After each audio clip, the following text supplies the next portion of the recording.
Sean bienvenidos a este espacio destinado a presentar reportajes de grandes magnitudes.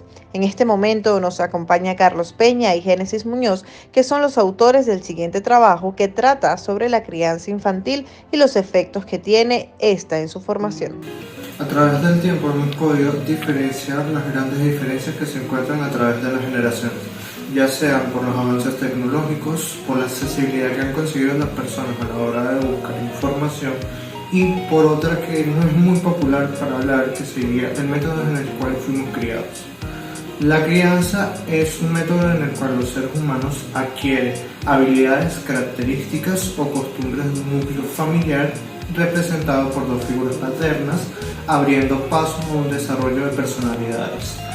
La crianza empieza desde la infancia, cuando empezamos a percibir las conductas de nuestros padres o los métodos de crianza de nuestros padres para enseñarnos cómo encajar en la sociedad y podamos diferenciar entre bien y el mal, abriendo paso a una evaluación de las conductas de nuestros padres hacia nosotros y visualizándonos en un posible futuro. La psicóloga Diana Baumin realizó una investigación sobre la crianza de niños en la década de los 50, con el objetivo de hacer ese proceso un poco más simple para ella.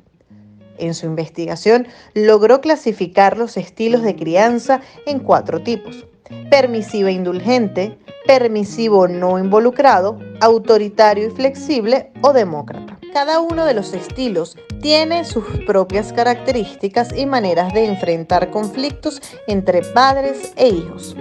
A continuación, les explicaremos los 4 estilos según Baumin. Permisiva indulgente. Este estilo se caracteriza por brindarle una gran cantidad de amor y apoyo a los hijos, pero poniendo una proporción mínima o ninguna de límites. Permisivo no involucrado. Este consiste en no poner límites, así como el anteriormente mencionado, pero se diferencia en que los padres no demuestran ningún tipo de calidez paternal hacia sus hijos. Flexible o demócrata. Este estilo se basa en una buena relación padre e hijo. Los padres fijan metas y objetivos que sus hijos pueden cumplir, mientras que dejan que ellos cometan sus propios errores y así puedan aprender. Estilo autoritario. Consiste en que el padre ejerce su poder sobre sus hijos y plantea reglas muy rígidas, que al ser incumplidas puede castigar arrebatando el amor que estaba brindando o con otro tipo de castigo, ya sea físico o psicológico. Ocasionalmente, este tipo de crianzas es respaldado por las palabras "todo lo que hago es porque te quiero" o "es todo por tu propio bien". De allí viene el nombre amor duro. En este último es donde vamos a indagar más a fondo. La crianza autoritaria es la que más se ha podido reflejar en la cultura latinoamericana, pero hemos podido evidenciar un gran cambio entre la generación del 80 y 90 en comparación a la generación que se está desarrollando en esta época.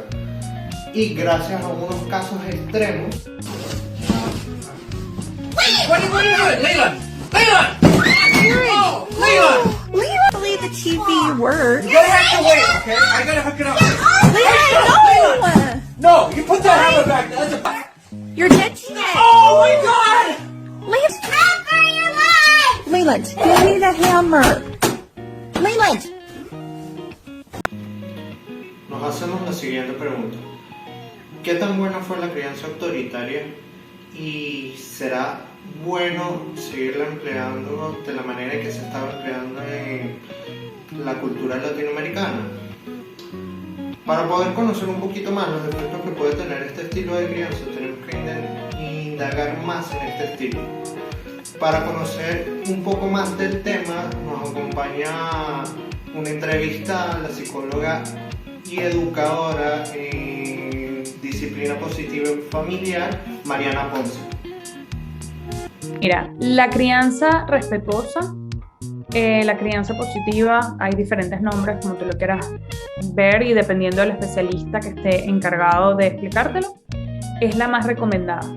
Y es que las inteligencias que nosotros tenemos como seres humanos se desarrollan y uno debe tener un equilibrio tanto en inteligencias académicas, vocacionales, como emocional y interpersonal. Entonces, la crianza respetuosa y la crianza disciplina se enfoca en un respeto mutuo del niño o el adolescente con el que se está interactuando. Entonces, cuando tú le enseñas un espacio de respeto y le permites un espacio de aprendizaje, tú puedes tranquilamente protegerlos de los peligros, que es básicamente todo lo que piensan los papás, y puedes ayudarlo y guiarlo a tomar las mejores decisiones para ellos, sin tener que chantajear, sin tener que hacer daño, sin tener que pelear. Hay maneras de poder estar presente, poder presentar consecuencias a las acciones, consecuencias naturales a los comportamientos que son negativos, poder presentar conversaciones acerca de lo que está bien y lo que está mal sin tener que pegarle, sin tener que amenazar, sin tener que castigar, que además desgasta emocionalmente a la persona. Cuando tú le enseñas desde muy temprano a un niño a pensar de acuerdo a la edad, porque ellos están en proceso de desarrollo, a pensar de cierta manera, a resolver los problemas que tienen, a poder entender lo que le dicen sus emociones, tienen la capacidad de tomar mejores decisiones porque entienden cómo funcionan las emociones, entienden cómo funcionan las personas y las relaciones, y además son mucho más capaces de interactuar con lo que está sucediendo porque se adaptan. Los niños de crianzas más autoritarias no son flexibles, no son personas que se adaptan con facilidad, simplemente ceden espacios o son muy rígidos. Esto se hace así porque yo digo y punto, que es lo que escuchaban de sus papás. Con crianzas más respetuosas y positivas, la flexibilidad de poder adaptarse a la situación y entender cómo resolver un problema es lo principal. O sea, el respeto y el amor. Es el equilibrio entre amor y límites. Y por eso es que esa es la crianza más recomendada. No es permisiva. La gente cree que o eres muy rígido o eres muy permisivo. Y no, hay una intermedia que es justamente esa. Es límites saludables, bien establecidos, asertivos, con consecuencias a las situaciones que generan conflictos, pero a la misma vez mucho apoyo, mucho amor, y se concentra en la solución. No se concentra en el problema ni en el error, se concentra en buscar una solución y un aprendizaje. En otras palabras, este estilo de crianza genera una desconfianza e inseguridades a los niños. No importa qué tan resiliente pueda ser la persona, siempre tendrá algo negativo de ese proceso, ya sea un pensamiento o una conducta. Ahora la psicóloga nos dirá la diferencia entre la generación que se formó en los años 80 o 90 con la generación que está en formación en estos momentos. Cuando hablamos de las distintas generaciones y los estilos de crianza, estamos viendo que hay actualmente unos estilos de crianza que son mucho más respetuosos porque están entendiendo que el efecto de una crianza autoritaria, una crianza fuerte de carácter, sin ningún tipo de apoyo emocional, no genera adultos contribuyentes, ni productivos, ni sanos emocionalmente para la sociedad. En cambio, si tenemos el espacio para permitirles a los hijos aprender, a expresar, a desarrollar inteligencia emocional, son más capaces porque una persona que tiene control de sus emociones puede tomar mejores decisiones, puede elegir una carrera con más éxito, puede pensar en momentos de crisis. Entonces, nos hemos dado cuenta que cuando nosotros nos concentramos más en un vínculo saludable, le enseñamos a nuestros hijos a vivir una vida saludable. Esto no pasaba antes, no pasaba en la época de los 80 ni pasaba tan atrás, porque estábamos pasando un momento de industrialización, estábamos pasando un momento de evolución desde el punto de vista cultural y nos alejamos de las personas que son un núcleo de apoyo. Entonces pensamos que teníamos que hacerlo nosotros solos. También el paradigma del mundo antes era de todo lo que tú tienes.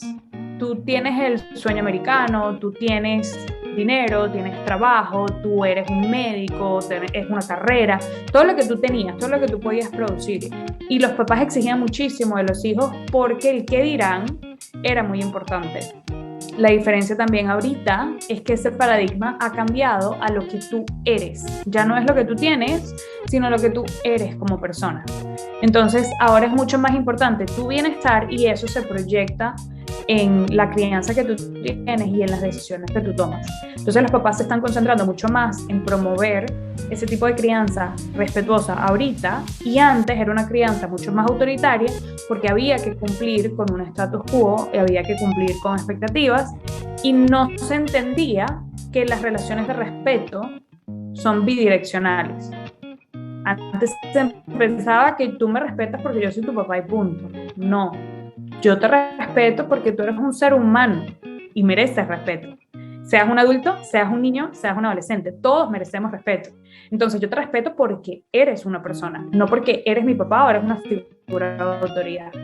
Entonces esas diferencias son como las principales de esas dos generaciones que tienen mucha diferencia, es muy marcado. De acuerdo a esto podemos ver la gran diferencia que puede haber en estas dos generaciones, y el principal causante es la falta de información y apoyo que tal vez no quiso buscar la generación del 80, a diferencia con los padres de esta época que tienen más posibilidades para aprender sobre la crianza.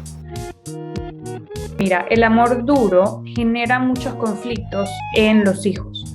Primero porque nosotros somos un modelo que ellos siguen. Entonces, si nosotros utilizamos la violencia, la autoridad, el control para poder mostrarles a ellos el camino, ellos van a utilizar eso en el futuro y van a replicarlo. Entonces, esto hace que ellos no puedan desarrollar la habilidad para tomar decisiones porque no les hemos permitido a ellos tomar decisiones.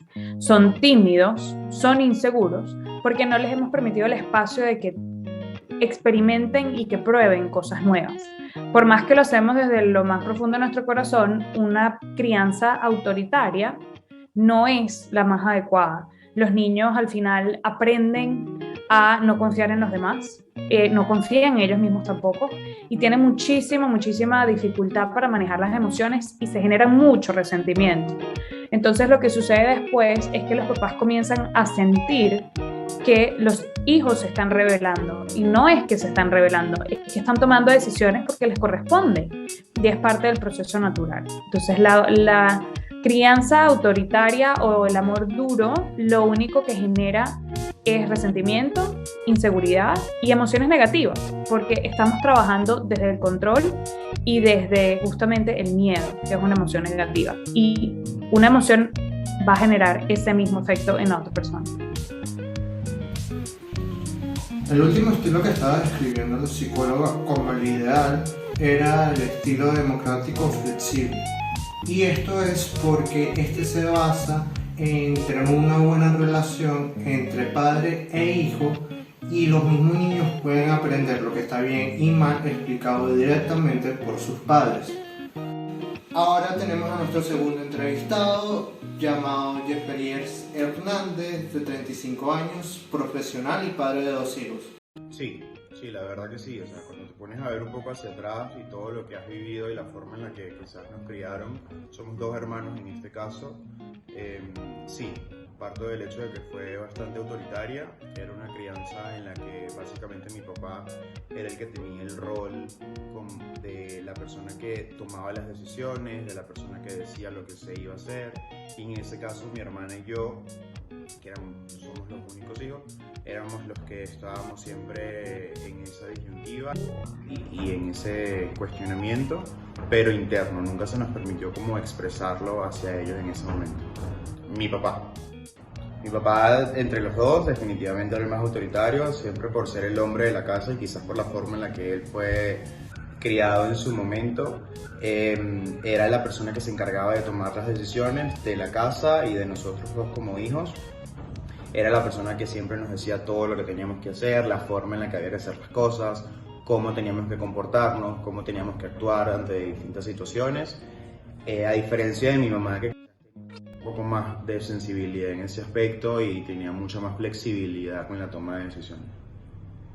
Cuando entramos en ese proceso de la adolescencia, que comienzas como a formar tu propia personalidad, no eres el niño de la casa, no estás todavía en el proceso de ser ese hombre ya adulto y estás en ese proceso de formación, estás definiendo tus gustos, cuáles son los deportes que te gustan, con qué tipo de personas te sientes cómodo relacionándote, y comienzas a comparar un poco quizás el tema de cómo es la relación que tienes tú con tus padres o qué tan abierto puede ser al momento de expresar una opinión en casa en comparación a lo que es expresarla o como lo hacen tus compañeros de clase delante de sus papás.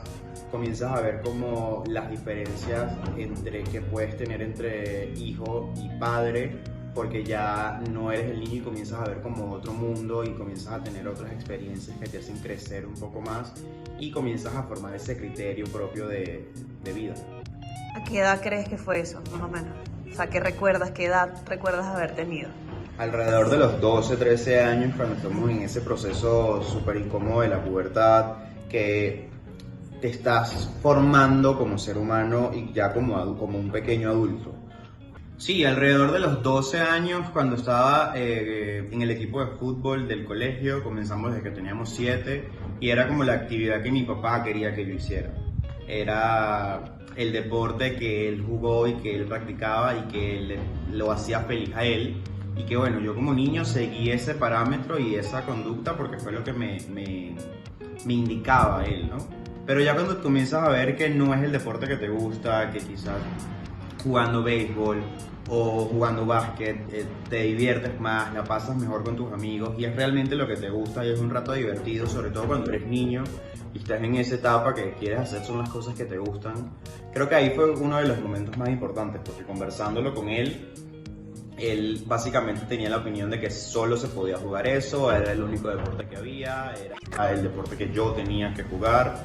Y recuerdo que fue un choque bastante fuerte porque para mí no era lo suficientemente bueno el deporte o no me gustaba tanto como me podían gustar otras cosas. Que no se me permitía llorar. Era el tema de los hombres no lloran, los hombres no demuestran esos sentimientos.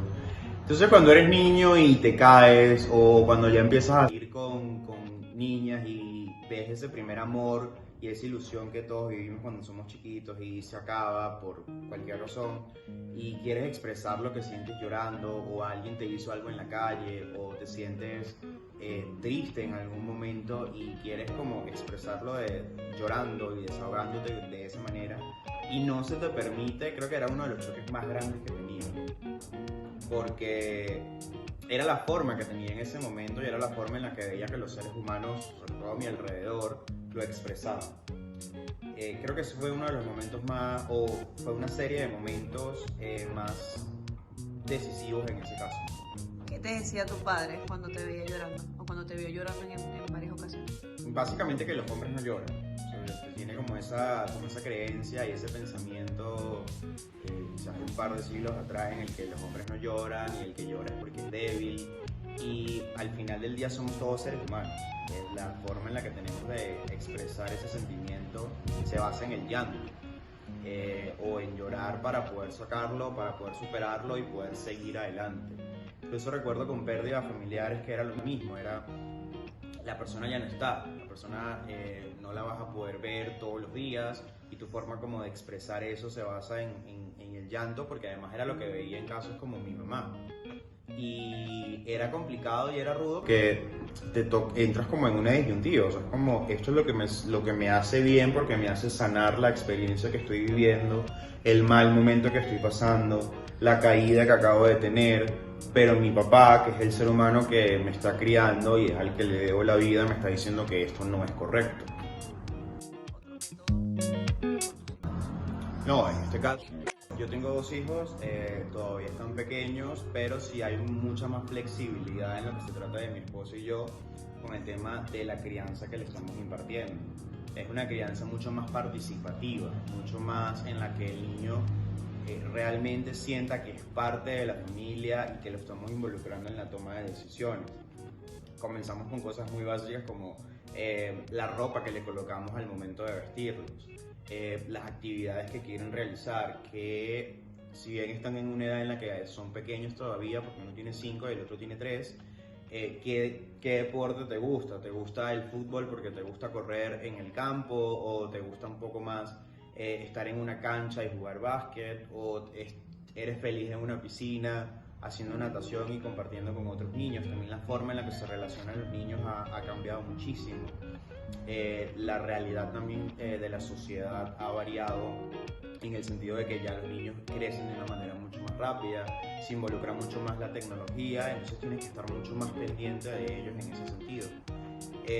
Pero nosotros hemos involucrado una crianza mucho más participativa, mucho más en la toma de decisiones de ambos y que los beneficiados sean ellos, que ellos realmente tengan esa capacidad y esa felicidad de poder ser ellos mismos No considero que sea un método sustentable hoy en día. Cada familia tiene la decisión de implementar lo que considere necesario, de tomar las decisiones de acuerdo a sus necesidades y cada grupo es diferente, cada uno tiene una necesidad diferente.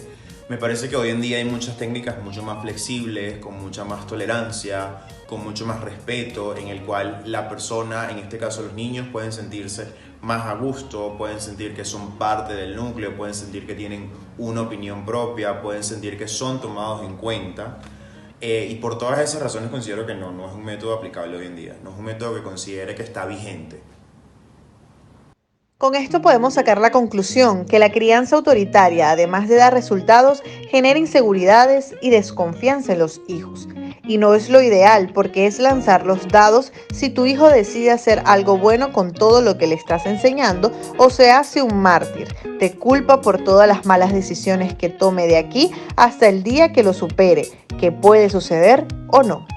La crianza es un trabajo de ensayo y error. Como todo, no puedes ser muy rígido con tus hijos, pero tampoco debes ser muy permisivo.